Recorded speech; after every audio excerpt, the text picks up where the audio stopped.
My brother typed my name into Google in the middle of Thanksgiving dinner, expecting to humiliate me in front of our parents.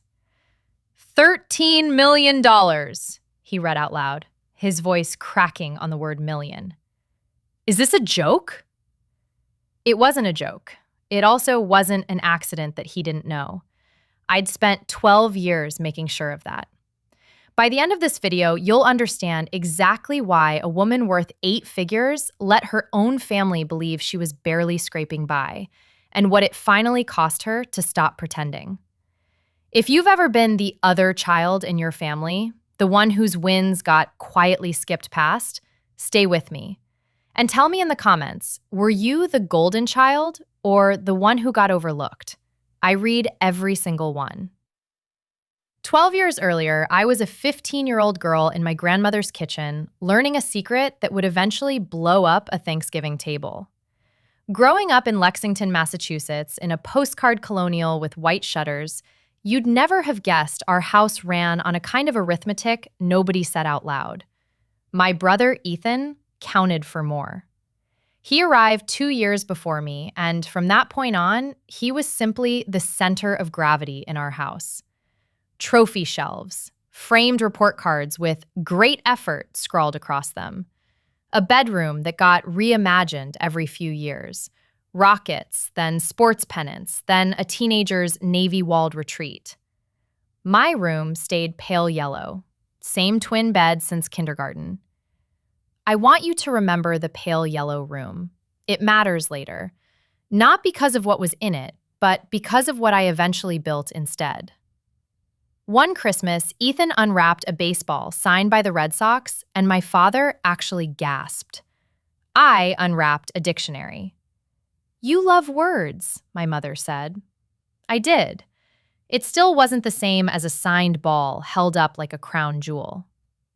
When I won a regional science fair at 10 years old, my parents gave me a distracted "good job" on their way out the door to Ethan's doubleheader. By 13, I'd stopped expecting applause. I started doing something else instead, quietly deciding that if love in that house was conditional, my future wasn't going to be. That decision started in the one place in my whole childhood where someone actually looked at me: my grandmother's kitchen. Margaret Warren had been an accountant in Boston back when almost no women were. Retired by the time I knew her, but sharp as ever. While my parents were at Ethan's practices, I'd walk the half-mile to her brick house where it always smelled like cinnamon rolls. When I was 15, she set down her knitting and asked if I knew what compound interest was. I didn't. She grabbed a yellow notepad and a fountain pen and sketched it out like it was magic, though she reminded me it was just math and patience. That night, I put my babysitting money into a savings account. It wasn't much. It felt like claiming something nobody could take from me. She kept teaching me for years: articles, my first stocks, the discipline over luck mindset that would eventually be worth more than anything in our house. When she died suddenly during my junior year of college, my parents assumed her estate would split evenly between Ethan and me. It didn't. She left it all to me: $50,000. My father's first suggestion was that I share it with Ethan to help with grad school. My mother nodded along like that was obvious. "She gave this to me," I said. And I invested every cent exactly the way Grandma had taught me. Her last words to me still play in my head. "Wealth whispers, it doesn't shout." If you had someone in your life like my grandmother, the one person who actually saw you, comment their name or initials below. I want to see how many of you had a Grandma Margaret. College was the first real fork in the road. Ethan went to a private university in Connecticut. Tuition my parents covered in full, plus a car loaded with brand new furniture. I got a full scholarship to UMass Amherst, 2 suitcases, and "you'll figure it out" from my dad in the parking lot. I did. Opening shifts at the campus coffee shop before class, library hours, and tutoring on weekends. perfect grades because I wasn't going to waste what Grandma gave me. Finance wasn't just a major to me, it was a way out. An internship in New York lit something in me that never went out. After graduation, junior analyst at Blackstone. Modest salary, enormous exposure. 3 roommates, a lot of takeout, half of every paycheck invested. By 26, I took the leap and started my own firm. Just me, a cramped co-working desk, and a focus on undervalued companies in emerging industries. A biotech bet here, a renewable energy deal there, a small tech acquisition. Each one multiplied what I'd built. By 32, my net worth had quietly crossed $13 million. And at home, I drove rental cars instead of my Tesla, plain clothes instead of anything that hinted at money, vague answers to every question about the job. The mask was exhausting, but it felt necessary. Then I met someone who refused to let me keep wearing it. I met Michael Carver at a charity event, an architect, nothing to do with finance, the kind of person who actually listens instead of waiting for his turn to talk. We started with dinners, then Central Park walks, then something real. He never asked about my numbers or my clients. He asked why I cooked my grandmother's recipes, why I went quiet every time my family came up.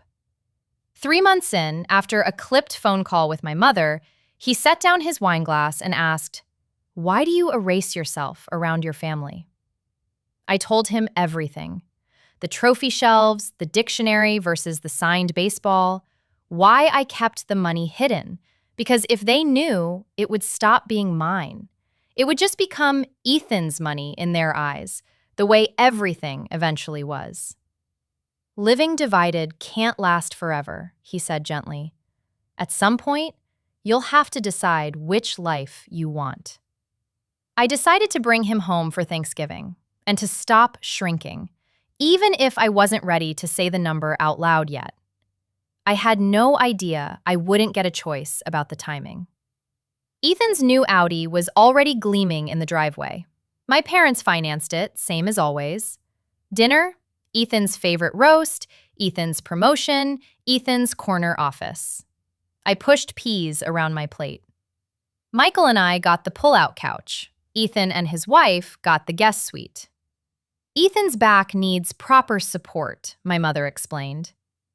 That night, I overheard my mother in the kitchen. "I just wish Selena had more ambition." My father's reply, "She's always been content with less." I stood frozen in the hallway. 20-some years old, and it still landed exactly the same as it had at 10. The next morning, Ethan caught the tail end of a work call in the backyard. 7-figure terms, careful and measured. "Since when does data entry involve million-dollar portfolios?" he asked, eyes narrowed. I didn't answer.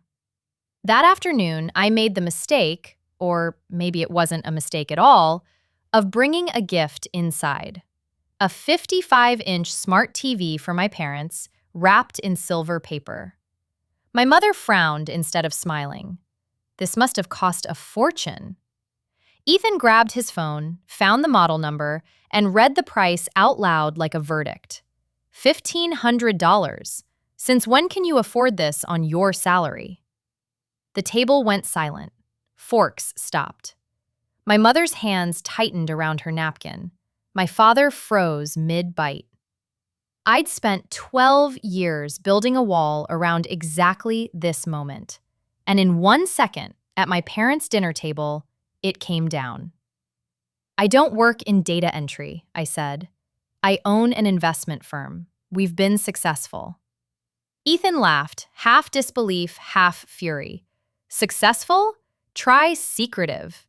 He was already typing. "Forbes, $13 million. Is this a joke?" My mother gasped. My father's fork never made it back to his plate. And for the first time in my entire life, I didn't try to make myself smaller. "Do you want to know what I've been sitting on?" I asked quietly. "Let's go back. The science fair you skipped for his baseball game. The graduation speech you filmed his reactions to instead of my words.